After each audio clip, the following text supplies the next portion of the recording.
I'll have some announcements to make during the open and talk about some things coming up, but I'm going to get on to introducing Rick. So I have some of Rick's books up here I'll share with you. So this is Rick's first book, I think. He had maybe a chapbook before or something now. Yeah, this first book, which, so most people for their first book, you know, like me, I pulled together all of the poems that I thought might be passable over the many years of my writing to cram into a book.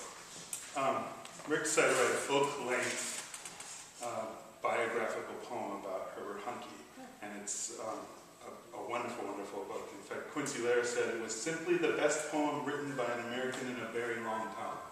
That was a long time ago, so it might have been better ones written since. So then he wrote an even longer book-length biographical poem about Chaim Soutine, the painter, 20th century painter. I have no qualms calling this a masterpiece. David Mason, who is the author of one of the finest long book-length poems of our time, Ludlow, he said, read this book for its verbal panache, its knowledge of painterly technique, but most of all, its unvarnished engagement with life.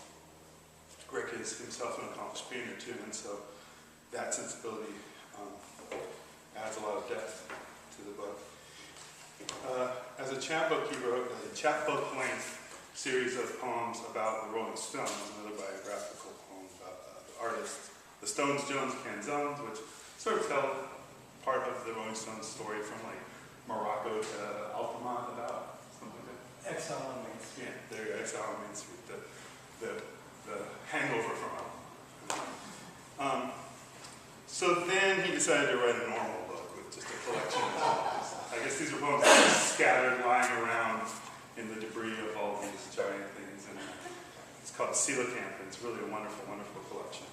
He's got another project that he's working on now that I think he'll tell us about in the course of the evening at some point. And, you know, one of the real reasons why I started this was to be able to, it's for my own like ulterior motives, to be able to have some of my favorite poets come. This is one of my top favorite poets writing today, Rick Mullin.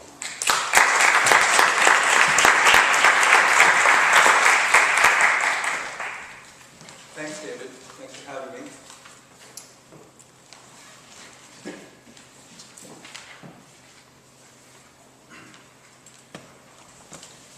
On the beginning of constant memory. In this photograph, Haile Selassie is pictured mourning beside de Gaulle. Here is the assassin as a bullet rips through his viscera. The captions pit communist nations against the free under black and white stills from Zapruder's renowned Super 8 beneath the world-famous mugshot under that black, swollen eye. I remember when I came across the vice president, shocked at the loss he conveyed. Magazine cameras anticipate dire proceedings, but Jesus, the gall. And with the blood-spattered Jacqueline still in her free-fall nightgown, or on it, or vice versa, Daddy was smoking a Viceroy. Lucy was singing, and I had a look at the future, I'd say, in the radio-free New Jersey of late November. I could see Lassie running in circles, no longer saving the day. Good gal. Good, Lassie. Sit, Lassie. Stay. She came. I saw. We ate.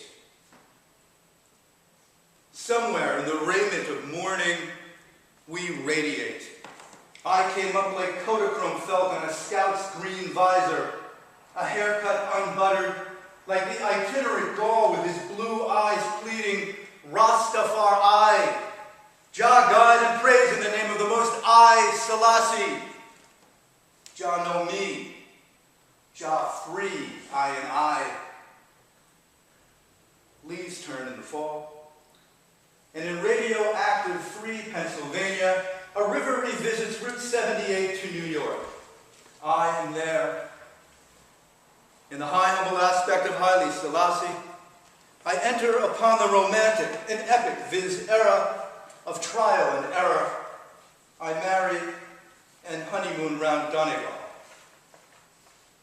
And one day, I open my eyes in a taxi from Charles de Gaulle en route to a 3-star hotel on la Rue Geoffroy Saint-Hilaire.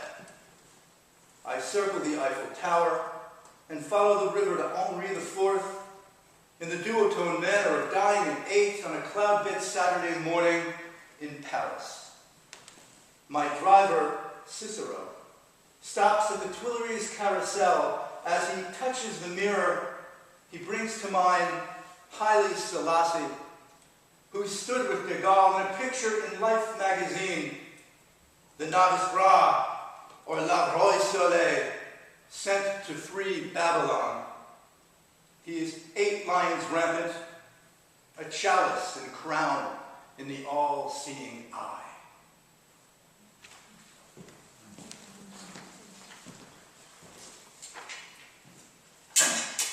Thanks. No, really, thanks. Okay, now I'll get Gabby out, though. None of this pretentious, only reading the poem stuff.